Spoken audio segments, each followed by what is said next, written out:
Hey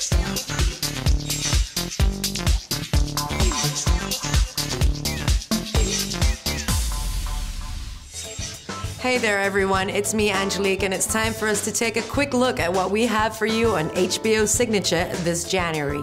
In this new year, we're going to show you what HBO has to offer in terms of award-winning and critically acclaimed original productions.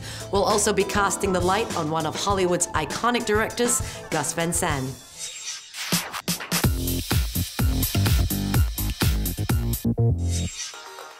To start things off, we're bringing back two critically acclaimed HBO original series. First up, we have notorious mobster Tony Soprano as he tries balancing being a father, a husband, and a capo in the DeMeo crime family.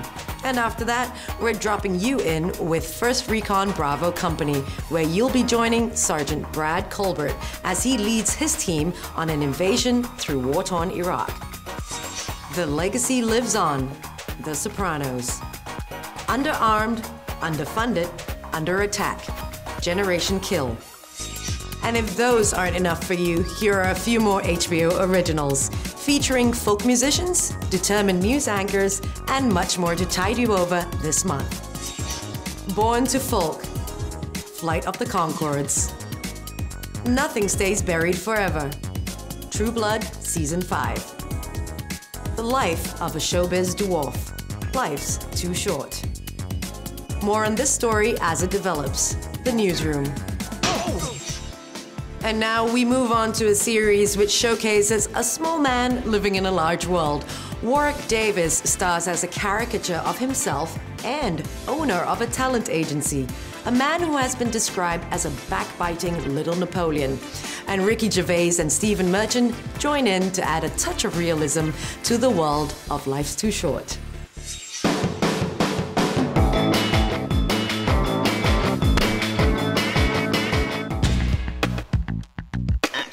It's a fake documentary, not a spoof documentary, and it follows the life of this twisted version of Warwick Davis.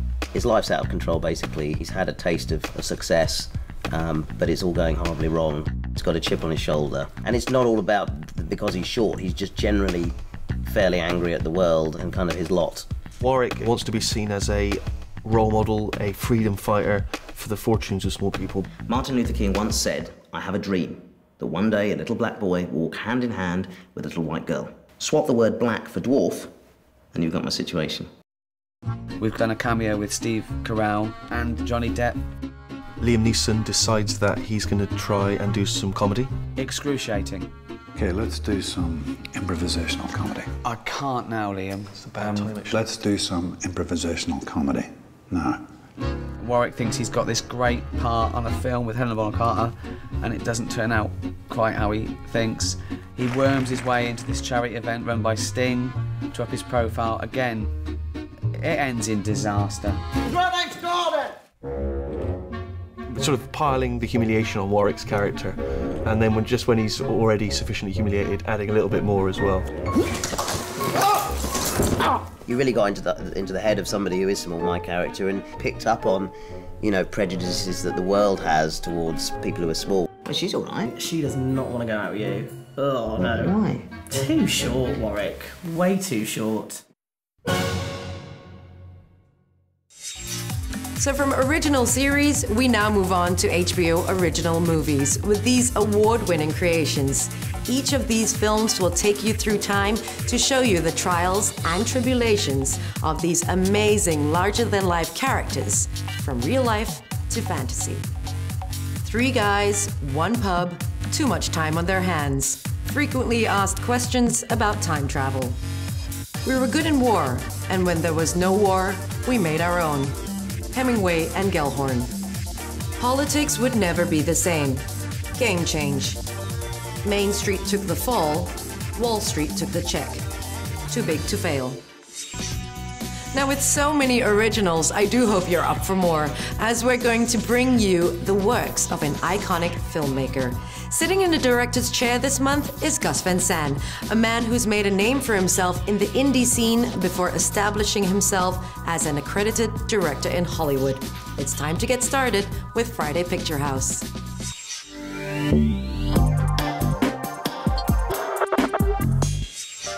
Our first movie of the month stars Sean Connery as the reclusive writer William Forrester.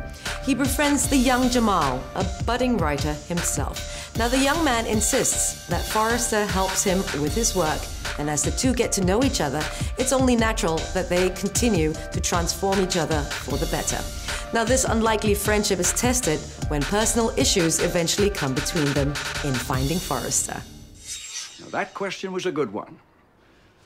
In contrast to, do I ever go outside? Which fails to meet the basic criteria of obtaining information that matters to you. All right, man. I guess I don't have any more soup questions. No? Why'd you say all that stuff before about me being black? It had nothing to do with you being black. Oh, so you knew I'd come back? Yes, just like I know you'll go to this new school. Well, how you know that? Because there's a question in your writing suggesting what is it you wish to do with your life. And that is a question your present school cannot answer for you. In this next Gus Van Sant movie that's loosely based on the Columbine High School massacre, we follow in the footsteps of innocent students and the fearsome gunman in the short time before the shootings. Now, based on a 1989 film of the same name, and like its predecessor, this film also works as a social commentary. Now let's take a look at Elephant. All right, let's do this. So, we'll park here, right? And we'll enter through the south entrance, right? Then we go past the trophy case and the mineral case. We'll enter in through the language lab. They don't use it anymore, so there shouldn't be anybody in there. We'll gear up there, and then we'll hear the primary explosions go about here in the cafeteria, right?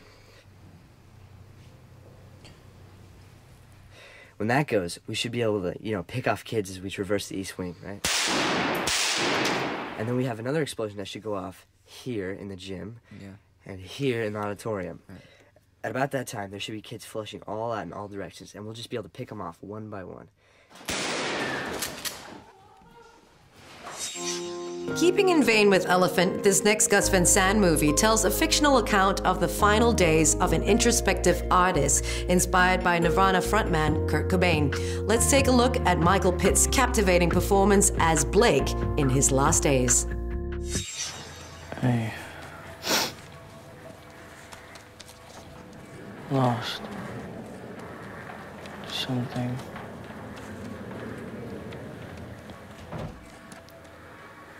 On my way.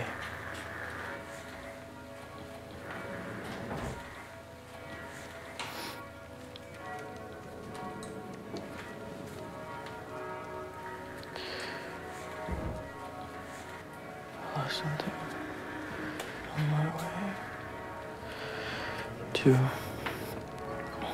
wherever I am today.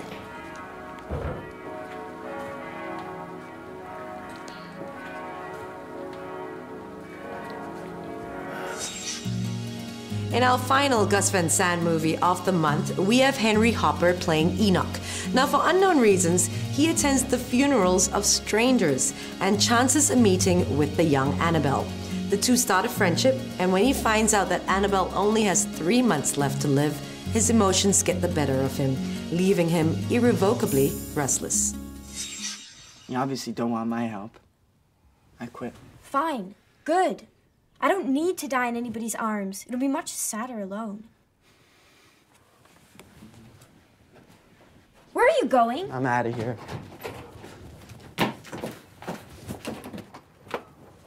You think you can just leave like that? Why not? Isn't that what you're gonna do? You think I want to? It doesn't matter, though, does it? So what has this been? I don't know. You don't know. I don't know. So what? You're just gonna go back to making fun of people's funerals? Yeah, I guess I am. You know what? You're a coward.